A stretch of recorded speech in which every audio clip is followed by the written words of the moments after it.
The theme for Adoption Week Scotland this year is past, present and future connections. Sometimes when we think about adoption, we think about the birth family being the past connection and the present and the future connection being the adoptive family. But actually, for most of the children we work with, it's a bit more complex than that. Most of them have spent a significant period of time in foster care. And for those children who have spent time in foster care, they've had very meaningful connections often with their foster family. I think we want to recognise that, and in so doing, in starting off our Adoption Week, we really wanted to bring together two people, Tess and Liz, to talk about their experience, the benefits they've found for maintaining a relationship between themselves as a foster parent and an adoptive parent, but most importantly, the benefit of that relationship for Hannah. Good evening, everybody. Today with me, I have Liz and Tess. Tess is an adoptive mum who adopted through Scottish Adoption quite a while ago now, and Liz is a foster carer, and I'm really delighted that they're with us today to just talk a little bit about their relationship and how that's kind of developed. And as you can see, they're here together with us today. It lasted over time. So I don't know if we maybe want to start with you, Tess, and a little bit about how you first heard about Liz and how you first met Liz, and on your kind of, I'm assuming it was quite a big journey you were going on at the time with Hannah. Yeah. So we first heard about Hannah it was a September weekend. Christine phoned and told us about this little girl in Paisley who was 2, and she was called Hannah, and we had to go down to Scottish Adoption and get some information about her. And I seem to remember I was in my pajamas. I can't remember what happened, but Nick, I was like, Nick, you need to just come home from work. And we drove down to Scottish Adoption and we read all about her on the way home in the car. And it was strange because she just, I don't know the way it was worded. She just, like now that I know her, the description of her and how she was so real, we just both looked at each other and we were like, yeah, this is so. Feels right. We spoke to Christine, and then obviously we had to meet with Hannah's social worker, and another lady from Paisley came to the house, and then we went through all that, and they basically, I think Liz can tell you more about this than I can, but apparently they said, yeah, we found her family. So we then, obviously that was great, and then Christine had said we're going to go through to Paisley to meet Jim and Liz, her foster carers. So we were extremely nervous, but also obviously excited. And so I think we were in the room first and they came in, and I might fill up a little bit, but it was like meeting people we'd already met. It was very, I mean, I could tell that they were very, I don't know how to describe it. I could tell that they were finding it quite hard. I think, Hannah was a big part of their life, and they were just talking about her and how funny she was and how amazing and clever and smart, and she walked at 10 months and all this information. It was so good. And I think we were talking, and I said to them, or Nick said, you're like our rock star, you're like our, like, our child. It was very it was amazing, lots of different emotions, and that was great. And we sort of came away from that feeling very excited. And also what they'd done was they'd taken a picture of her that day. So we saw her picture of her that day, which might sound so small to anybody else, but we'd seen pictures of her, but to see a picture of her that day going to nursery was just amazing. So that's kind of how we started. And then so that was kind of October, November time. And then what happened after that, Liz? That was the planning meeting, wasn't it? That was the planning meeting, yeah. and then we tried to meet up with one another, just me and Jim and you and Nick. And remember, it was really windy. The wind, it was really stormy, and we were going to meet at Braehead because we wanted to get to know you. Yeah, just the four of us, that's right. Yeah, and then it was the winter, and me and you sort of connected over the phone, because I hadn't been through this before. We hadn't been through it, and was desperate, absolutely desperate to get to know you before even Hannah would get to know you. For, you know, it's not that we felt we were more important, but that was just it was just probably your maternal instincts sort of needing to get to know you.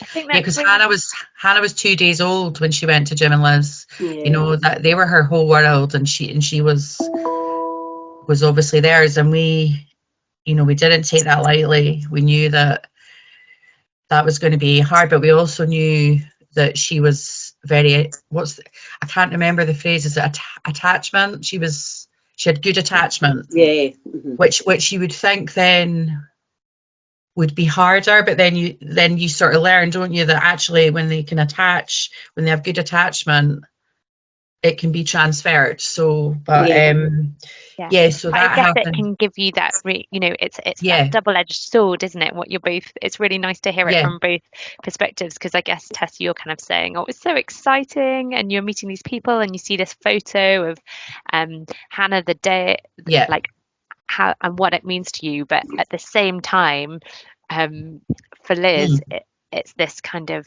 huge loss, I suppose. And I love the fact that, Liz, you were saying it's kind of about that. Well, just that, Liz just didn't know that. I mean, I suppose we can get on to that, but Liz had no idea that we were going to keep in touch. So potentially, you know, not only is she getting to know us and handing her over, but then that could potentially be that's it, and that, you know,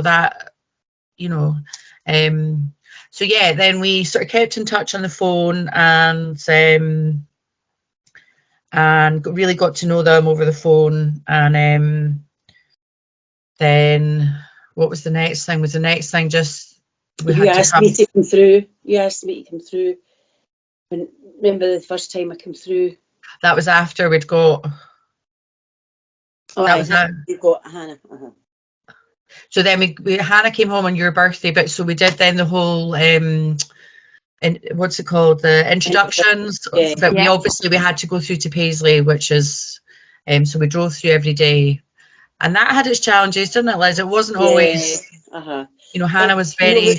We were told kind of an hour the first day, maybe a wee bit longer the next day, and we might have stretched that a wee bit. Coming from Edinburgh, you know, it's not. You know, it didn't make sense. So we all stayed in the dinner, and for Hannah, it was as natural as it could be. So we did that sort of whole, I think it was 10 days, and then so it was done slightly different through there, wasn't it? So then you had to go to on the last day, you left to go to the final thing. I should really know all this jargon. It's been a long day. And then Liz came back and she was like, that's all fine, you guys can go. So very exciting. And Hannah at that point had already been home here and stayed for a couple hours. So then we left, and it was very emotional, especially for all of us, but Liz, I know how hard that was for you and Jim. So, you know, that was hard. And again, at that point, you know, we didn't know we were going to keep in touch. Well, I think we knew we were going to keep in touch. Right, going to try, but I didn't think, you know, you were going to be my main childminder / mum / so we came home here and started our life. Nick went off to Tully Island to be a police officer for 12 weeks, and I thought, it's a really good idea. I'll invite Liz through, like maybe about 4 weeks in. Liz can come through, it'll be fine. And that was a challenge. Hannah was a bit confused. I don't know what I was thinking, but we did it for the right reasons. but Hannah was like basically What's going wanting on? to be with Liv. Yeah. Mhm. And I think that's something we talk about quite a lot And then, now. So, and then we just, I don't even know how it happened. We just kept in touch, and then we went through, and you guys came through here, and it's Yeah. just evolved. And now I would say, so now if I'm speaking to somebody, I used to be like, oh, we're going through to Paisley to see Hannah's foster carers, and now I say, oh, we're going through to Paisley to see some family, and you know, that's how it feels. And for Evan too, you know, Evan came along 5 years later, and he loves Liz and Jim, you know, and we didn't, that was not a relationship that we maintained on his ends, because it just didn't, that's just not how it happened. You know, not really any major reasons, it just, that just didn't feel right. So you know, coming from both sides, it just, you know, and also, you know, I met people when we were going through the adoption process, and they're still my friends now, and you know, they haven't done it, and they'd kind of be like, it's so strange that you've kept in touch. And I was like, well, it's not strange to us, so you know, anyway. and what about from your perspective, Liz? How's it? What How's does it it mean? been? Yeah. Well, as Tess said there, Hannah, I get a phone call maybe 10 in the morning, and I already had two, a 4-year-old and a 6-year-old, from very troubled backgrounds, so they didn't have that attachment that Tess is, and they still don't. There's got lots of problems now, and asked could I help out. There's a wee baby that had to get out of the hospital that day, and I was absolutely blown away.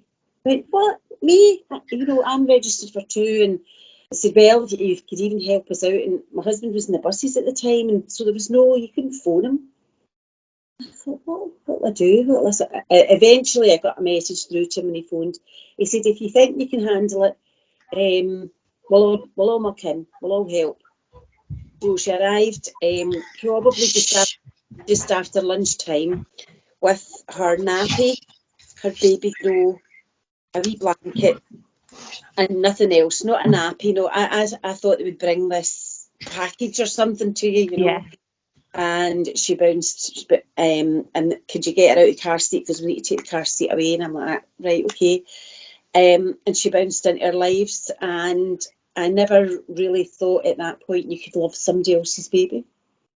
I thought you could care for it, you could look after it and give it a home, and that happened very, very quickly. We all just fell in love with her.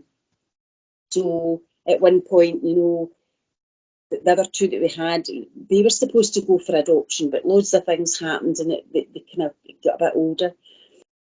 And at the same time, they were looking for permanency for these two girls. And so to kind of make decisions, we had considered putting ourselves forward. But I was 50 when Hannah was born, and that was never going to change. So we were just desperate to get to know people, because we've heard lots of genuine horror stories, you know, ones that don't work and still don't work sometimes. So it was very, very, very stressful for the whole family. My mum, my elderly mum, you know, and also worried about the two that I had. That, you know, this was their wee baby as well, and they would be devastated. This is another loss. Yeah. We were about their fourth foster carer. But the funny thing was, yeah, they were upset in the day, but they recovered very, very quickly. That no attachment. It's, you know, somebody else moving on. So yes, at the time it was absolutely awful. So there were certain people that I would talk to, and there were certain people I didn't want to share anything with. And Tess and I kept in touch, and it was great. And you healed very, very slowly. And now when they come through, it all makes sense. Feels right. Hannah wasn't meant to be here forever. I'm now 61, you know, And she comes through now, an 11-year-old and a 16-year-old and a 19-year-old. That wouldn't quite work, But she comes bouncing into the house, and there's no awkwardness. It's just magic. The only problem I've got is controlling the visitors that want to come when they know that Hannah's there. And the worst is my mum, my 95-year-old mum. If she doesn't get an invite to come and see her, there's kind of hell to pay. But it was a big, big loss for my mum. And I remember they were all here on the Sunday for my birthday, and my mum looking at me and pleading as if I'm so hurt, I can't. And I was like, I can't even look at you, I can't cope with what you. And I tended to talk quite a bit about it to certain people. Jim didn't talk about it to anybody. And then I think we were at a wee night out one night and we had a few glasses of wine, and they said, I said, did that not affect you? And I always kind of wanted to bring it up, and he said, that was worse than losing my mum and dad. The grief, it just felt so unnatural. And, there are cases, a friend, a really good friend, Tess knows her, Anna McPherson, who had a wee brother and sister at the same time. And when their children left after Hannah, and they got adopted together, Mary has never seen their kids since. Mary was never, ever going to even think about adopting them or whatever. But you wonder what they think. What I think Hannah is able to fill in the gaps. She knows we're very open about it. She was here, and we moved house when she was here, and we sometimes go out for a walk. And remember, that was we were in there, and that's where you came from, the hospital, and that's the hospital. So that's all she seems to need to know just now. I think that's something that we've kind of moved on quite a lot in adoption practice, and one of the things that we really kind of advocate now is maintaining a relationship. And we have to be realistic. I think I really like what you were saying before, Tess, about like you're going to click with some people and not others. And so it's really realistic about that, but it's about thinking about the children. It's everyone experiences huge emotions around these transitions, but for the children, being able to see their foster carer again, who's been like a parent to them, and they didn't know any different, is really important, so they don't have this feeling that someone just drops off a cliff and where have they gone. The two that I've got living here, that's what they've got over and over again. They've got big gaps and can't remember even the names of other foster carers, which is a shame. But I also when we walked into the planning meeting, I felt as if I'd met Tess before. Wow. Not so much that I was probably just homing in and knew. I definitely felt as if I'd met her before, but I hadn't. No. And I think you were mentioning Christine before, Tess, who was your social worker. Yeah. And I think she'd mentioned to me that you guys now kind of go on holiday together, and it's not just that you've stayed in touch. You've got a kind of a family relationship. Yeah, we absolutely adore them, and we've not properly done a holiday. Well, we kind of did. Remember, we went to Campbelltown, but we would 100%. There's just, it's like they said, when we go to Paisley, it's like coming home a little bit, and Hannah will say that's the hospital where I was born. She's not interested in any. She doesn't want to know anything. She's just not interested at the moment. And, obviously that could change, but she has no interest right now. Obviously, I occasionally say it. She's like, I know, I don't need, I don't. So, but I wonder, if, I think just the way we've done it, and I'm not saying it's for everyone, and it's not, but I think she's just very happy and very attached and very settled, and doesn't feel like right now that she needs to know. And I guess that she's got someone, hasn't she, who can give her information from when she was tiny. Yeah. They both, the minute we go to you're in Glasgow, they both start talking with a Glaswegian accent. It's just it's funny. So you know, they've been with us. You know, so much has happened since, you know, Hannah's been here. A lot of good stuff. Liz was there when my dad died. You know, she was a great support. You know, just, it's amazing. We cherish it so much. I'm so proud of it.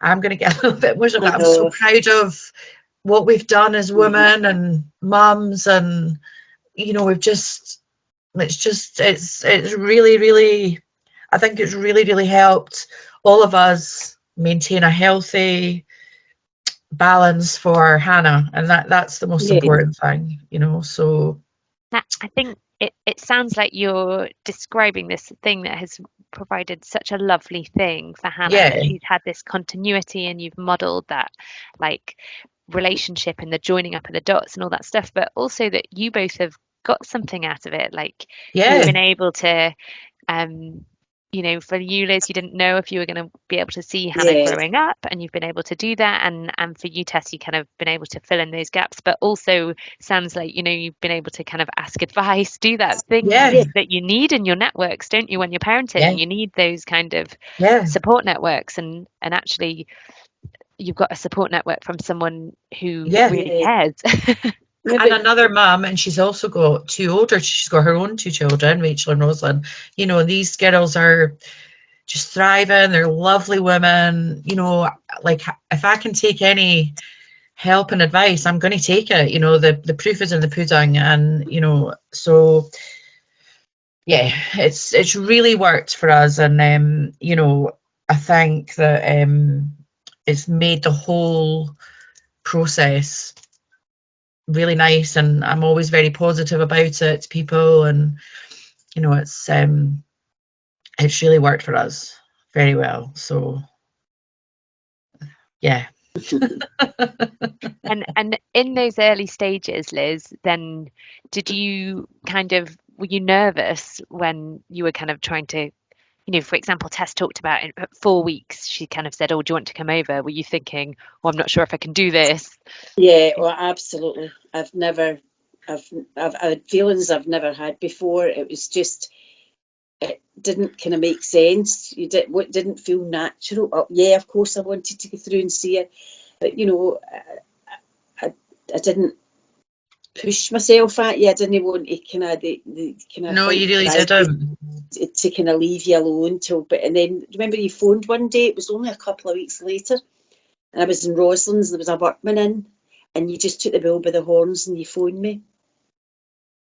I missed that. Sorry, you froze a wee bit. What did I phone you for? Just to say hello. Maybe it was just a couple of weeks into it. And the workman was there, and I'm bawling my eyes out. I'm trying to explain, you know, he's, "Oh, all right, hen." I think, I remember you coming through that, you know, and I've actually talked to, you know, meetings and stuff at Scottish Dot in front of people about this, because Christine's always like, you know, I think when I told her, she just about fell off her feet. It's like, "Oh, I invited Liz round." And you know, you learn from your mistakes, and you know, was Hannah not sticking her tongue out at you or something? So I think I was cooking, and Hannah, and you were at the breakfast bar, and she had her arm around you, and I turned around, she stuck her tongue out at me, and I was like, "Oh, what have I done?"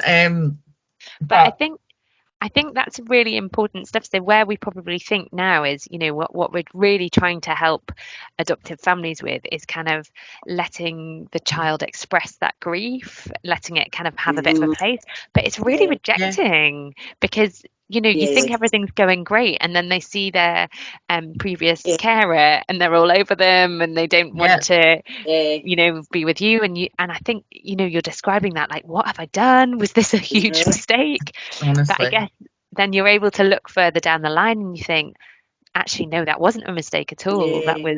That was a really tense start to a long-term relationship. I don't really know what I was thinking. I think I'm quite a people pleaser, so I think I probably was like, "Oh, you know, let's get Liz." But I think at the same time, like, I definitely did want you to come through. But yeah, I think as well, we sort of touched on this as well, as I think just the other night, that, you know, and I, like, obviously that, you know, I didn't give birth to Hannah. but there's definitely some kind of like, not post-natal depression, but there was definitely something amiss with me. And I definitely Post-adoption think depression is a thing as well. you You know, know, it's a Really? really, known thing. yeah, it was funny. And I think I said to you the other night, Liz, what was I thinking? I know. What was I doing? But you know, so there was definitely some strange choices that we made. But then, you know, you've just become a mum. There's all these things going Yeah. on, and Yeah. you know, we learned from it and we grew from it, and you know, so. And were you able to ask Liz advice? You know, were you kind of saying to her in those, were you able to say in those early stages, like, Hannah's doing this, can you? Yes, yeah. Yeah, Because she just really loved, like, Liz makes the best soup, everything's very stews and stuff. So I was trying to be all like making soups and making things that she loved and potatoes, and she always does a buffet, and so yeah, loads of tips about things like that, and just it was, you know, that was so helpful for that, just advice on, you know her so well, like, what, you know, why is she doing this, and And did it at the same time? Because, you know, I can imagine for some people it kind of makes them feel a little bit insecure, maybe about their capacity and, you know, am I doing it as well as Liz is? You know, did you ever have those feelings? I think maybe a little bit, probably more when we were there in their Yeah. house, because it is just awkward. Like, obviously we're so comfortable now, but then we were there and we didn't really know them, and maybe a little bit just, oh, I don't know, is this right? Because you're doing it in front of them, you know, it's like, oh, but they never made us feel like that. I think it was just a feeling of, we're in their house, this is the person that they've looked after for the last 2 years, 10 months, and we're now trying to be a mum and dad, which we've never done before. So a little bit, but that passed very early on. And actually I found that more prevalent with Evan and his, that there was what It was harder. we were obviously more experienced, but very much I felt like made to feel like, oh, you know, I wouldn't have done that. And so, you know, for all the right reasons, but yeah, I was probably more insecure then than I was then. But And I guess it just shows, doesn't it, like the dynamic, you know, if you don't know each other, especially if you don't know each other and you're arriving in each other's houses, yeah, and it matters to everyone, you know, it's so, it couldn't be clearer from both of you how much it matters. You've got different perspectives, but you both have these huge feelings about what's kind of right, and wanting the best thing for Hannah. Sorry, you froze a bit there. I was just saying that, you know, you're kind of coming from different perspectives, but ultimately you both want what's best for Hannah, and it matters so much to both of you. You know, it's kind of this huge, overwhelming emotion, like it's a big melting pot of an emotion. And if you don't know each other very well, then you've got these big feelings, and you're trying to sidestep around each other as well. Yeah, I mean, you sort of hear through just knowing other adopters as well that it can just be so uncomfortable, and you know, I mean, it's such an unnatural, almost, it's not anything you can compare it to. So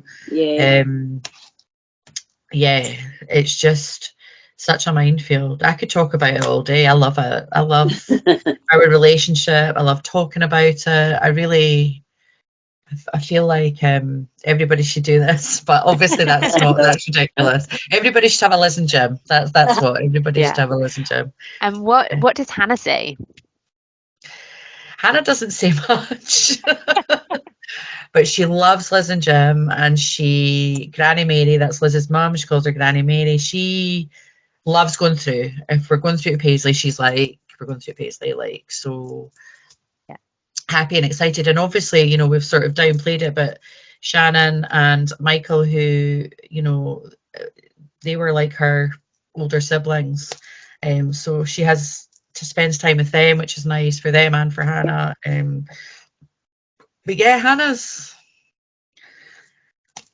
doesn't say much, but she's happy, and I think this has been a good thing for her. Well, and I guess you were saying earlier that, you know, she knows she's not got these gaps. She knows Yeah. things, and even if maybe we're not all talking about it, you can, I guess, you Yeah. can see it as two people who love her. You know, you can. Yeah, just like the other night, I think Liz was saying, I don't think I knew this, or maybe I did, but that when she arrived, she was kind of classed as overbaked. She'd almost been in mum's tummy for so long because birth mum's tummy. They tried to have her at home, they tried to not go into the hospital. So I think she was very red, and I just little things I find out, and I'm like, oh, that's so interesting. And blonde, and my girls were both jet black hair and kind of sallow skinned. So it was bizarre. She came in, her wee hands were all wrinkled, but you know, only took a couple of days, and she the colour of her cooled down a bit, you know. So, but I guess it's those little things, isn't it? That if you didn't have this relationship, maybe Hannah would never know. You know, she wouldn't know. Where does that information get stored? You know, I think it's about, like, sometimes the best way to share information is through relationships. Yeah. Also, I don't know, you'll not have seen Hannah, Polly, no? No. She's so like Tess. It's unbelievable. And getting more, growing up. And she's so lucky. Sisters. And everybody says the same thing when I show pictures to go, they look really like one another. Yeah, we do look alike. It's nice. It's nice. And then we have a sallow-skinned, brown-eyed, dark-haired little heartbreaker. rocket heartbreaker, yes. But no, she does look like me, and she's like me as well. She's a lot like me. I'm a total overshader, in case you hadn't noticed that already, Polly. But Hannah's not. She's private and likes things just the way they are, and she's got this loud, oversharing mum, which is probably going to horrify her later in life and now. So, but yeah, no, she's amazing. She's had such a good start, and I think that's really important. It's been good. It's been really good. Yeah. If you were both kind of giving advice, so if you were giving advice to, like, for me, one of the things that's always really interesting is, you know, start with, if you're giving advice to social workers, like, how can we support you guys in these difficult times? You know, start with kind of thinking about us, like, what could have we done to help a bit more, or what worked really well?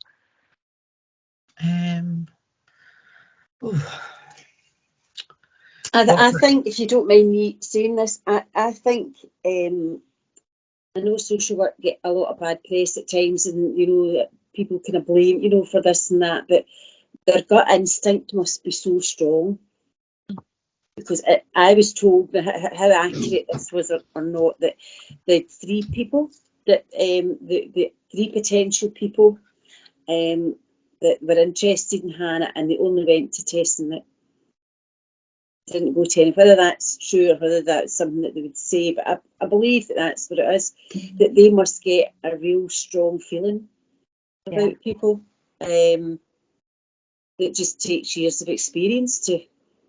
But everybody's got a different story. Every child's got a different story, different genetics, different foster carers, different adopters. And me and Tess, we know of quite a few that has broken down, and you know, Tess knows my network of any respite that I do. That it's a lot of, it's not all, they don't always end up a happy story.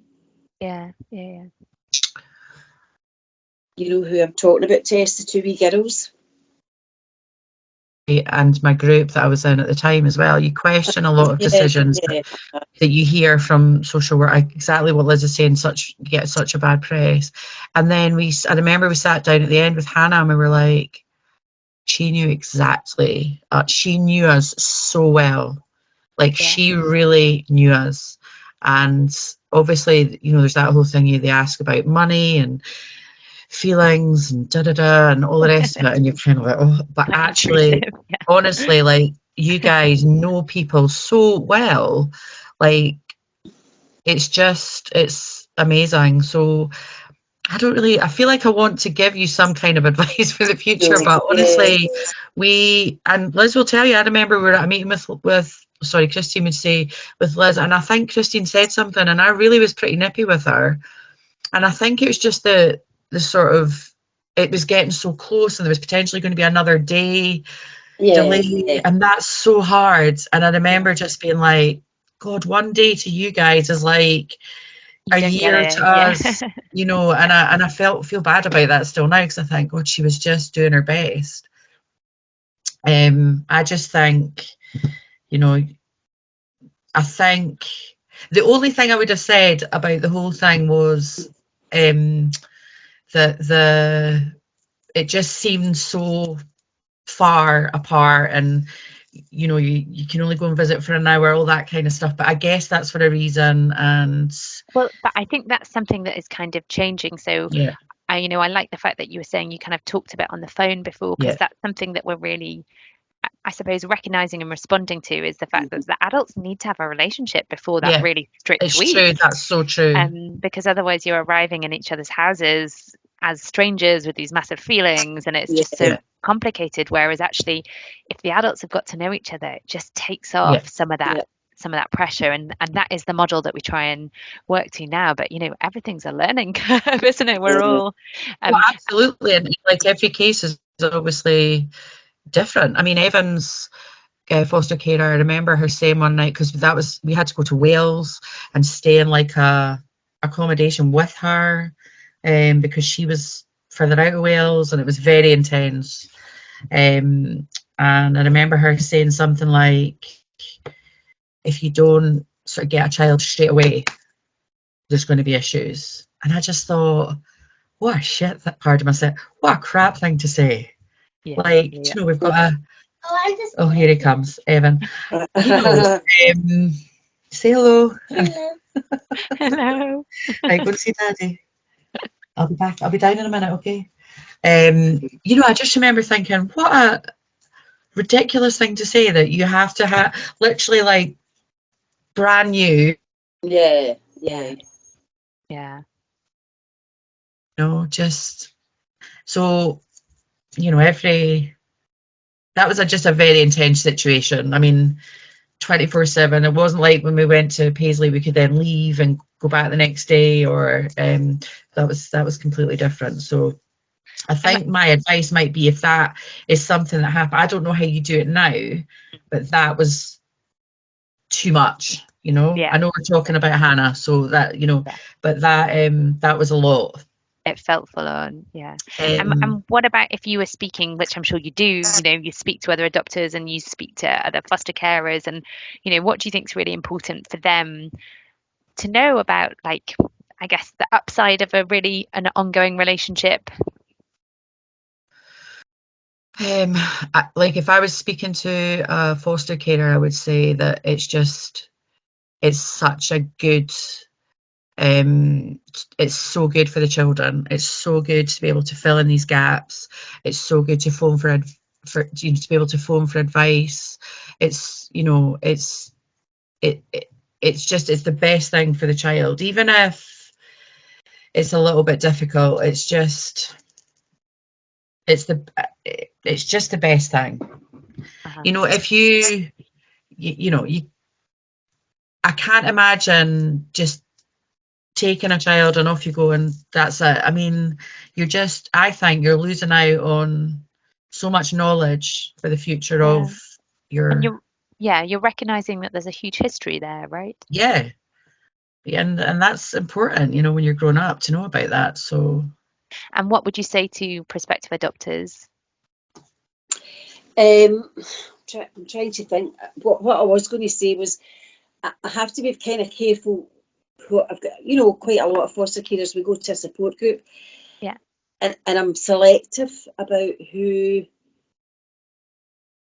I would be sort of bragging to that Hannah was through, because there's a few that are like, you know, that maybe they've not seen somebody that they've had from hospital. There's no connections. Remember Tyler, you know, in Edinburgh as well.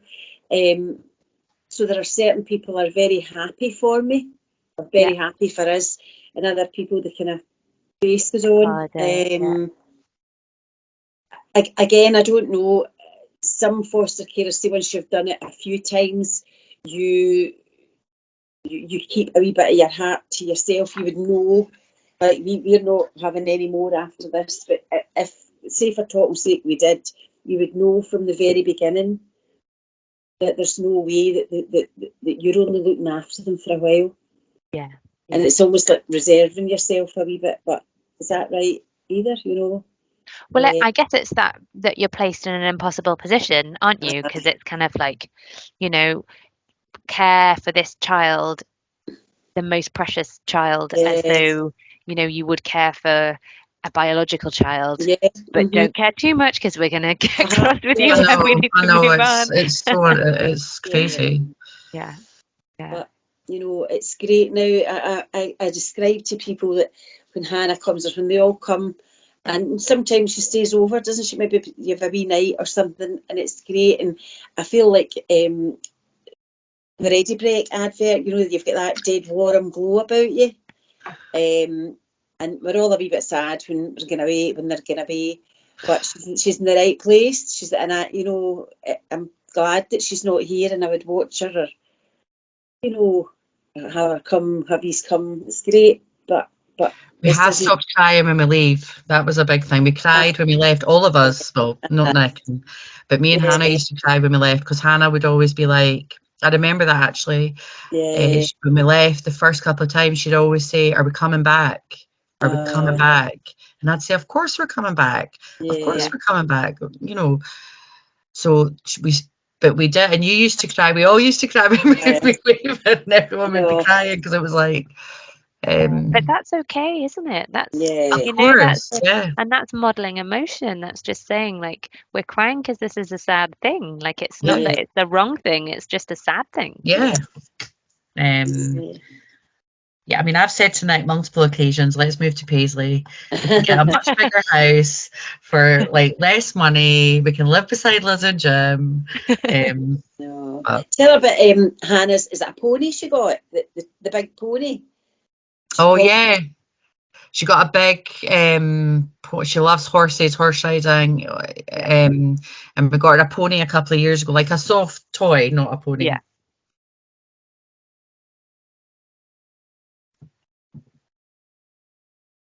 think she's freezing at the punchline. Oh yeah, we missed it. She called it Paisley.